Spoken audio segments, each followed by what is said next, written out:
Welcome back, goons and goonettes, and say hello to my little podcast. Today, on another super saucy AFK solo episode, we are cracking open the AFK Chat Room vault and hearing from all of you beautiful beauties out there. So come on, ask me your questions, tell me your troubles. Ninja is here to help.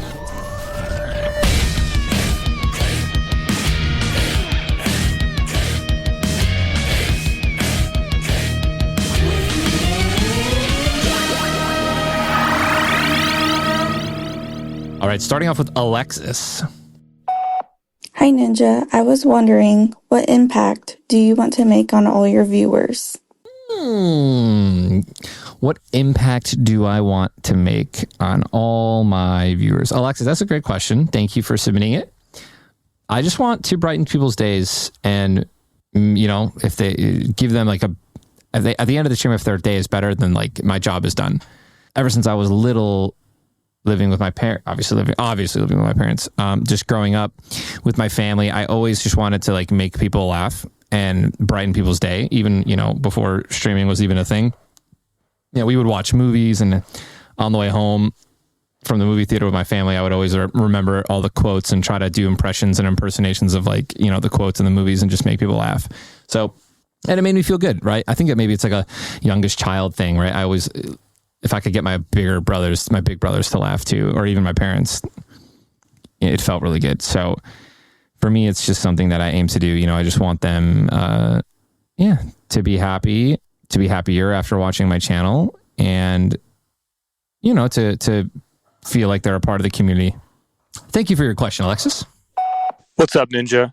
I've got more of a game than a question for you, I guess, but can you create the world's greatest fictional football team? I'm talking characters from anything. Movies, cartoons, anime, books. This team's got to be the best there could ever be. Win the Galactical Super Bowl, beat any other team ever created. Bro, all right. So Austin's dream football team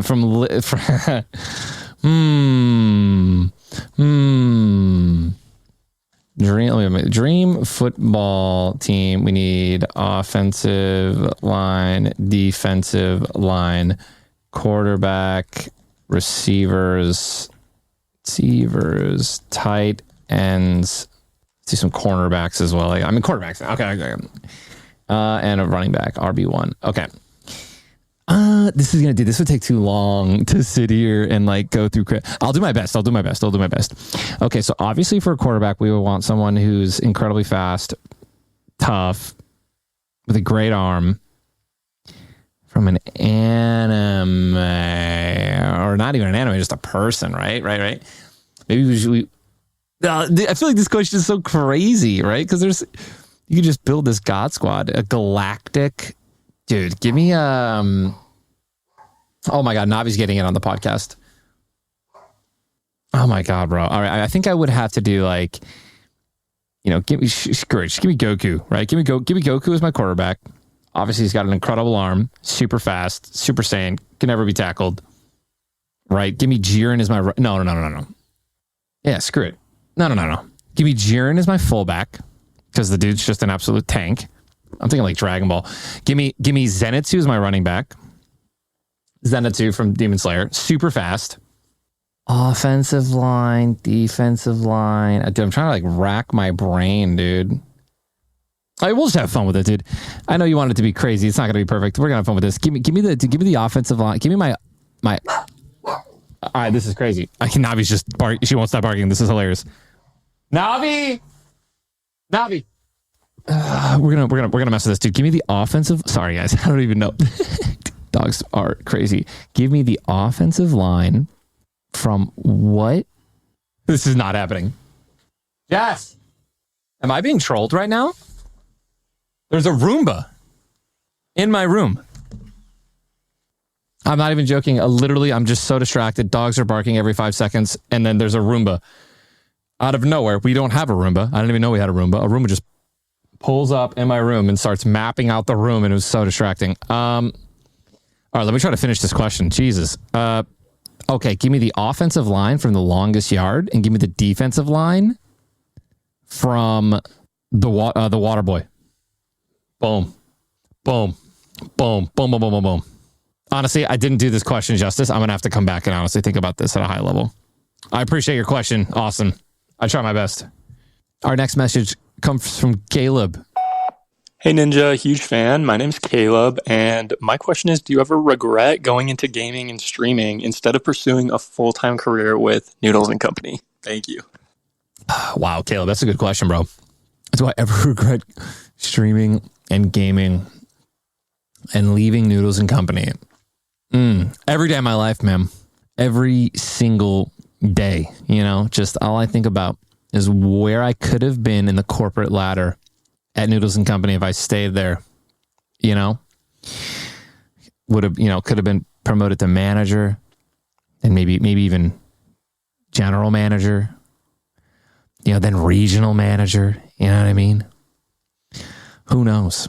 Yeah, I know that is a jokey joke of a question. To answer it, no. Obviously, being fired from Noodles and Company was one of the best decisions that ever happened, or one of the best things that ever happened to me, because then I just pursued gaming and streaming pretty much full time. So it was kind of like the extra push that I needed. So great question, Caleb. Our next question comes from Giovanni. I am a fellow Star Wars fan. I know you like Star Wars. What is your favorite Star Wars movie, show, and character? Giovanni, dude, that's a great question, bro. My favorite Star Wars movie, it's probably Revenge of the Sith. And my favorite Star Wars show, it's not even close. It has to be The Mandalorian as of right now. My favorite Star Wars character has got to be Obi-Wan, dude. Like the lore and like the edits on TikTok of Obi-Wan, like where it's like Akshan's like, I will not fight you. There's another person, I will not fight you. And there's Obi-Wan, I will do what I must. Dude, just what a legend. The Obi-Wan Kenobi edits go hard. That's definitely my favorite character. So I hope those are good enough, dude. I know a lot of Star Wars fans might be upset about the answer, but it is what it is. Thank you for your question, Giovanni. Our next question comes from Hayden. If Fortnite was never a game, what would you have based your channel around? Like, what game would you have had your channel focus on? And do you think you would still be as popular right now if you had stuck to that game?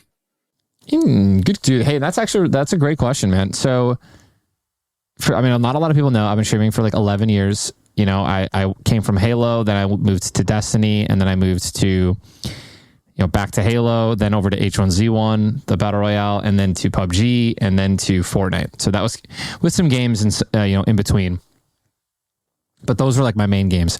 And, I was still averaging in H1Z1 and PUBG anywhere from 5,000 to 20,000 viewers in any given day. So would I have reached this level of fame and this level of popularity had Fortnite not existed? No, probably not.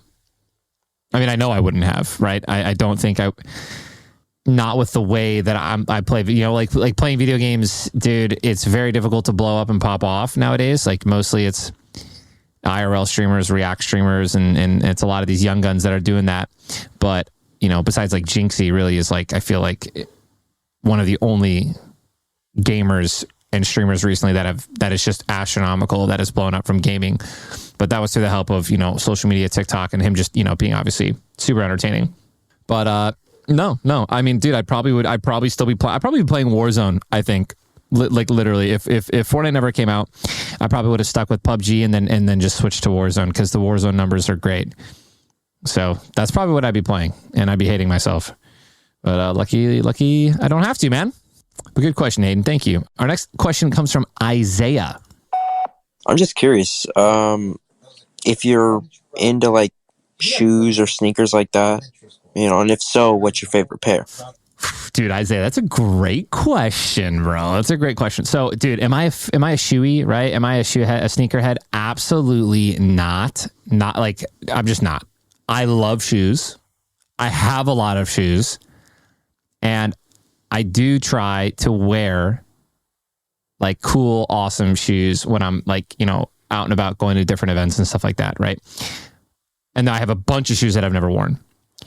But like, I can't say that I'm sit here, I'm super knowledgeable and I wait for drops and like, I know all the styles. Like, I just don't. I respect sneakerheads. My brother Chris is a diehard sneakerhead now. He's like crazy sneakerhead, like super crazy. And he's got some great pairs as well.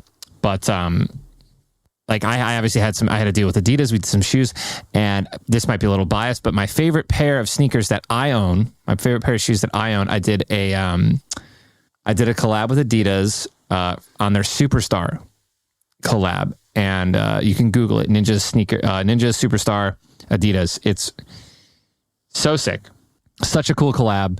Check it out. They're my favorite sneakers by far. And yeah, they're definitely the coolest pair of shoes that I love, that I own. Although I do have some pretty sick ones as well. Isaiah, thank you for your question, man. I actually have to go to the bathroom real quick, so I will be right back. But then we're going to jump on board with Johnny. AFK with Ninja.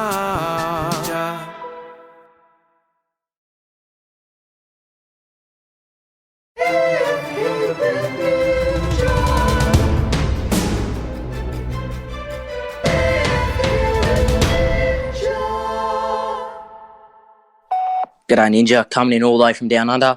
My question is, where do you see the Battle Royale genre in terms of relevancy at the moment? And do you think in the coming years that it's going to be overtaken by even bigger genres? Anyway, that's my question. Love you, Tyler. Wow, Johnny, you're the man, dude. Much love from down under. Appreciate it. All the way up here in the northern parts of the region. Dude, I think the Battle Royale still, to this day, are, in terms of shooters, top category, top two, right up there with TAC FPSs like Valorant and Counter-Strike. And then there's FPSs, which are like third or fourth, bottom of the barrel shooters, unfortunately. Just, arena shooters just aren't it anymore. They fall off very quickly. It's all about replayability, right? And an arena shooter just never offers unlimited replayability. It just doesn't. Too short. The games are too short. They're not as fun to stream. Very difficult to interact with chat. So in terms of streaming games, yeah, those are down there. But Battle Royales, I always say this, Battle Royales are so good because the matches are so long and drawn out that each match is a story. It's a perfect way to tell a story. It's a perfect way to be able to interact with your chat and have these downtime moments where you can, have fun and really kind of set the pace of each match to really however you want. And as for like a genre to come up in the future to kind of take over it, I mean, dude, in my head, I honestly see VR taking over streaming and at a high point. Just look at how popular and the numbers that GTA RP, like GTA role playing, pulls. And then imagine just, 5-10 years from now, even a couple years from now, who knows, where it's done so well in VR that, and maybe you can even play games in VR in this. It's a whole, yeah, I don't know.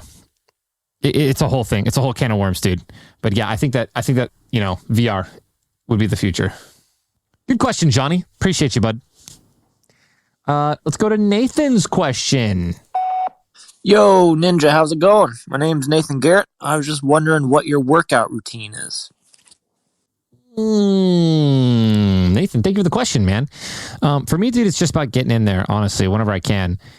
And, but yeah, my workout routine, usually I'll do like chest and triceps one day, biceps and back the next, and then, just kind of slam a leg day the following. I throw cardio into all of those at the end of my workout. Sometimes if I'm just not in it, I'll do cardio at the beginning to kind of just get me going, get my heart right up. Yeah, it's, I've looked up exercises, and obviously there's machines that I use in the gym, and, I just kind of target those spots, man, incline, decline, flat bench for chest, and then, triceps, just, some of the machines, some free weights, things like that. Just a little mix of everything, dude. Consistency and just getting in there is what's important for me, at least. So thank you for your question, Nathan. Appreciate you, man. Our next question comes from Nick. How do you and Jess meet? Second, what is your best memory so far with Tim the Tatman?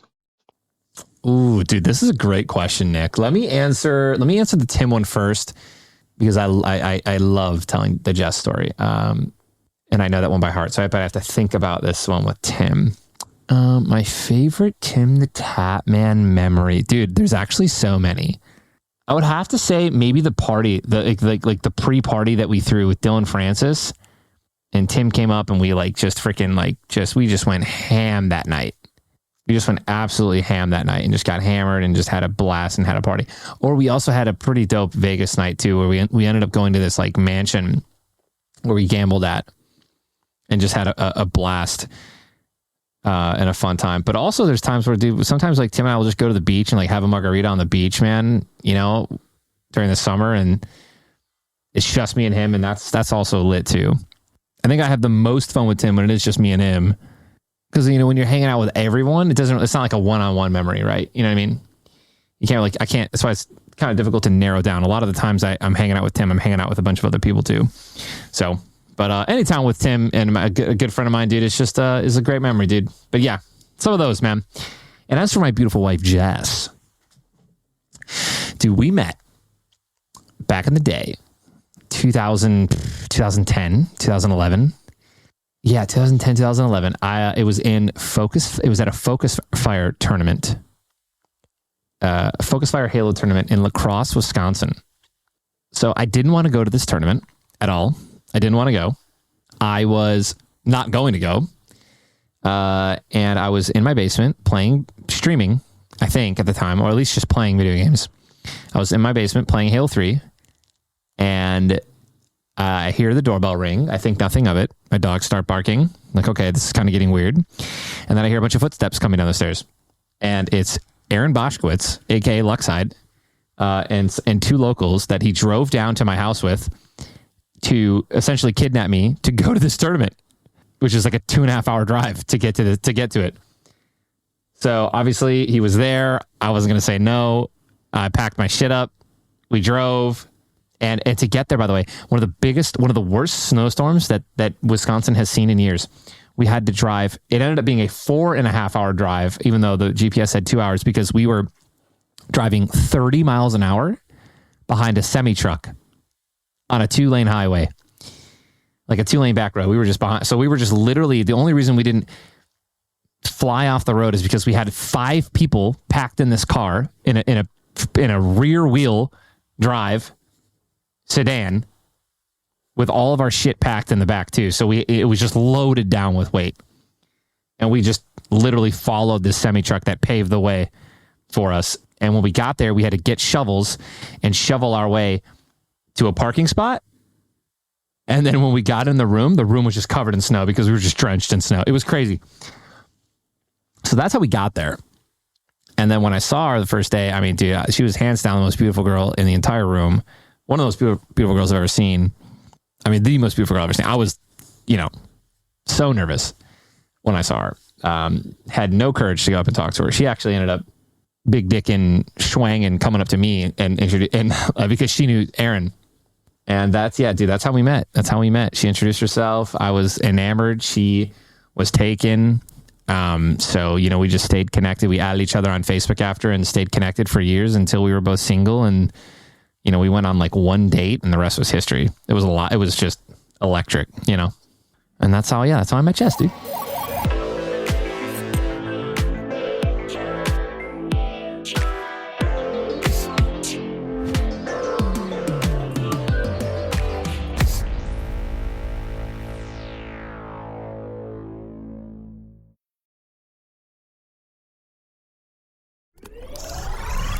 We're going AFK with Ninja. What's he gonna say? All right. Our next question comes from Ryan. I recently got married, and my question is, what's something that you and Jess do together to really build your relationship up? What do you do in your relationship to make her feel loved and taken care of? Would love to hear your aspect, and just want to say, love you, man. Dude, Ryan, love you too, bud. And congratulations on your fresh new marriage, man. I mean, there's no, every relationship is different. Every marriage is different. But yeah, I mean, those are great questions. So what I do to show Jess that I love her, first things first, is just ask her, right? Like, communication is everything. I say this all the time. I think everyone does. It's so important. And, you know, there's a million different types of communication, but dude, there's nothing wrong with just being honest and just just asking, right? Like, we can sit here as men and try to figure it out, and they can sit there as women and try to figure us out, like what makes us happy. Just ask, you know, ask her, what does she want you to do? What will make her feel loved, right? There's different types of love languages as well, which is a whole thing. But at the end of the day, it's just ask her, just be like, you know, honey, what can I do to make you feel loved? Like, what makes you feel loved? And then do it, right? Like, that's another thing, follow through. So for me, I know that Jess loves when I help her out around the house without her asking. I mean, that's like, I feel like every wife does, but you know, every wife loves that because it's so important for them. You know, they'll feel seen. They'll feel like, you know, it's a partnership, right? You gotta, it's not their job. It's not just their job to clean. It's not just your job to clean. And it just always helps, right? Take out the trash without the masking, do the dishes without the masking, load the dishwasher, fold the laundry once. I mean, just little things like that every once in a while. And, I try to get Jess flowers once a month, randomly, surprise her with it. I love making her coffee in the morning. And honestly, just checking myself as a person, because we're all human. We make mistakes. Like, sometimes I just have this fucking attitude for no reason. And I'll just be not patient with her. And I have to, like, lately I've been praying a lot for patience and to just not have an attitude with my wife, because I love her more than anything in the world. And like, there's sometimes where I just fucking have one, and it's like, and like, it's crazy. It's crazy. Because like, you sit there in moments where you're just like, dude, I love this woman more than anything in the world. Why am I treating her like this? And you just have to constantly check yourself sometimes and just be like, and try to be present, because that's what happens, right? You just kind of you fall into these grooves, and you just mess, you just start reacting instead of remembering that this person is the most special person in the world to you, and you should treat them like an angel. So yeah, that's what I do. I love doing those things for her. I love doing dishes for her. I love cleaning for her. I love getting her coffee when she, in the morning, first thing. And those are things that I like to do to make her feel loved and special. And then telling her also, she's also a big fan of words of affirmation. So telling her that she's appreciated and that I know how much work she does for the house and for our family and stuff like that is what I do. So I hope that helps, man. Ryan, thank you for the question, bud. Our next question comes from Sam. My question to you is, in your eyes, what is the key to lining up a perfect shot in first-person shooters? Sam. This is a great question, dude. And it's pretty much the same answer, roughly, in almost every FPS. So, number one is using the sniper rifle or the shot, whatever gun you're using. Let's just say it's a sniper. Using it so much that you just know the bullet drop and you know the bullet speed is like number one. And then the most important thing is predictability, right? So it's different in every game, but lining up and learning just the movement speed, right? And being able to predict where the player is going next. That's how you line up the perfect shot in any game, right? So to go a little bit more in depth, in Halo, if you have a sniper rifle and you see someone that's rotating or just kind of moving around in a circle at some point, but like, overshield's coming up, right? And they're like, let's again predict and that this person is good. Because predicting that a player is bad, if a player's bad, that's why AI are so hard to kill in a lot of games, because you have no idea what they're going to do. You have no idea what they're going to do. Are they going to push you? Are they going to run away? Are they going to slow down? Are they going to start walking? Are they going to go for this? Or are they going to go for that? Like, you can't predict them. And that's why they're so difficult to shoot. But real players are much more predictable to shoot, right? So like, if you know that overshield's coming up in Halo, it's like, okay, this player's probably going to start running to the left, right? Like, you see them already moving there, but you know why they're going there, right? And then you just lead the shot and you hit it. As for Fortnite and games like Warzone and things like that, it's more so like, yeah, like, where are they going? What are they shooting at? Where are they running towards? And I would say one of the hardest shots, but you can hit it the more you realize, is like after a player gets a fresh elimination, there's two things you can do. One, you can put your sniper scope on the most valuable piece of loot that just dropped. Or two, you can kind of wait for them to stand still for a second because, sometimes some players just will stand still and switch their loadout around. So yeah, and you can just, bop them, right? That's actually one of the hardest shots too, is like after a fresh elimination, like a player usually just kind of rotates in a circular motion while they like loot around and grab the gun that they want. But you again, try to figure out what's the most important thing on the ground and then just shoot there, bro. That is my advice to you, Sam. But yeah, again, in a nutshell, all about predicting where they're going, right? Not just putting the sniper scope right on them is the key. So thank you for your question, Sam. Our last question comes from Teresa. What are you looking forward to most in 2024? Teresa, that's a great question. So I will say the thing that I'm looking most forward to in 2024 is probably, as of right now, probably the new Final Fantasy VII, the new Final Fantasy VII remake that's coming out. Really excited to play that and stream that. So that is that. Teresa, thank you so much for your question. Everyone, thank you for your questions. Appreciate it. And there we have it. Another epic AFK solo episode in the books. Like moldy cheese, we just get better the long we sit. I don't think that's how that works. Thank you for sending in all your questions, everyone. Don't forget to hit that follow button on Spotify, Apple, or wherever you are tuning in from. Your comments, ratings, and reviews mean the world to us. And keep up the good vibes. We'll always keep them flowing. All right? Until next time, stay epic.